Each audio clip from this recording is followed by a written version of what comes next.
എന്തുകൊണ്ടാണ് ഈ സെലിബ്രിറ്റികളുടെ പിന്നാലെ പോകുന്നത്? എത്രയോ നൃത്താധ്യാപകരുണ്ട് നമ്മുടെ നാട്ടിൽ, കലാമണ്ഡലത്തിലും അതുപോലെ മറ്റ് കലാലയങ്ങളിൽ നിന്നൊക്കെ ഈ കോഴ്സ് പഠിച്ച് നൃത്തത്തിന് വേണ്ടി മാത്രം ജീവിക്കുന്ന, നൃത്തത്തെ ഉപാസിച്ച് കഴിയുന്ന എത്രയോ പേരുണ്ട്. അവരിലേക്ക് പോകാതെ എന്തുകൊണ്ട് ഈ സെലിബ്രിറ്റികൾക്ക് പിന്നാലെ പോകുന്നു? അങ്ങനെ ഒരു പ്രശ്നം ഉണ്ടോ ഇവിടെ?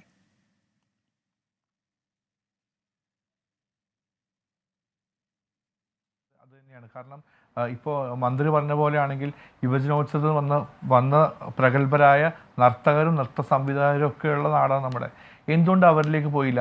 എന്തുകൊണ്ട് സെലിബ്രിറ്റീസിന് പുറകെ പോകുന്നു? അതായത് ഈ ഒരു നമ്മുടെ യുവജനോത്സവ ഫിനാലെ എന്ന ദിവസത്തെ അതിനൊരു കളർ കൂട്ടാനോ അല്ലെങ്കിൽ അതിൻ്റെ ഒരു ഒന്ന് എൻഹാൻസ് ചെയ്യാൻ വേണ്ടിയാണ് ഈ സെലിബ്രിറ്റീസിൻ്റെ പ്രസൻസ് അവർ ആഗ്രഹിക്കുന്നത്. ഈവൻ എനിക്ക് തോന്നുന്നു ഇതൊരു നടിയായതുകൊണ്ടാണ് ഇങ്ങനെ ഒരു രൂക്ഷ വിമർശനവും മന്ത്രി ഉന്നയിച്ചിട്ടുണ്ടാവുക.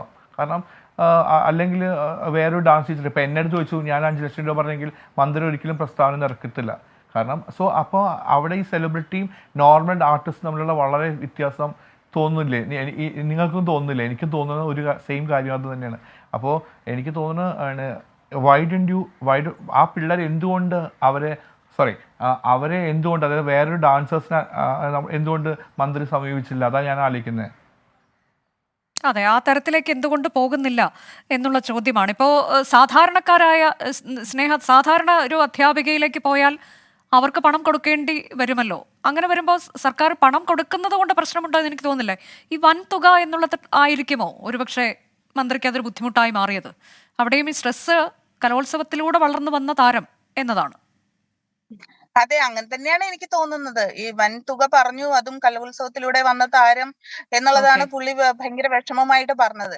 അപ്പൊ ഞാൻ വിചാരിക്കുന്നത് നമ്മുടെ മറ്റു വേദികൾ മാറ്റി നിർത്തട്ടെ, അത് അവരവരുടെ പേഴ്സണൽ ചോയ്സ് ആണ്. പക്ഷെ നമ്മുടെ സർക്കാർ നടത്തുന്ന വേദികളിൽ എന്തുകൊണ്ടാണ് അത് സെലിബ്രിറ്റീസിലോട്ട് ഫോക്കസ് ചെയ്യുന്നത്? ഇപ്പൊ ഡാൻസ് ഫെസ്റ്റിവൽ ഉൾപ്പെടെയുള്ള കാര്യങ്ങൾ ഉൾപ്പെടുത്തിക്കൊണ്ട് തന്നെയാണ് ഞാൻ സംസാരിക്കുന്നത്. നമ്മുടെ കേരളത്തിൽ തന്നെയുള്ള എത്രയോ നല്ല പ്രതിഭകൾക്ക് അവസരം കിട്ടാതെ വരുന്നുണ്ട് എന്നുള്ള ഒരു കാര്യം വളരെ വിഷമത്തോടെയാണ് ഞാൻ പറയുന്നത്. ഇനിയെങ്കിലും സർക്കാർ വേദികളിലേക്ക് നമ്മുടെ പ്രഗത്ഭരായ നർത്തകർക്കുള്ള അവസരങ്ങൾ കൊടുക്കണം. പിന്നെ സർക്കാർ എന്തായാലും ഇതിനു വേണ്ടിയിട്ട് ഒരു തുക മാറ്റിവെച്ചിട്ടുണ്ടാകും. അത് എന്തുകൊണ്ടാണ് നമ്മുടെ സാധാരണ കലാകാരന്മാർക്ക് കൊടുത്തു കഴിഞ്ഞാൽ അതും വളരെ വലിയൊരു കാര്യമല്ലേ? അങ്ങനെയാണ് ഞാൻ ചിന്തിക്കുന്നത് അതിനെ.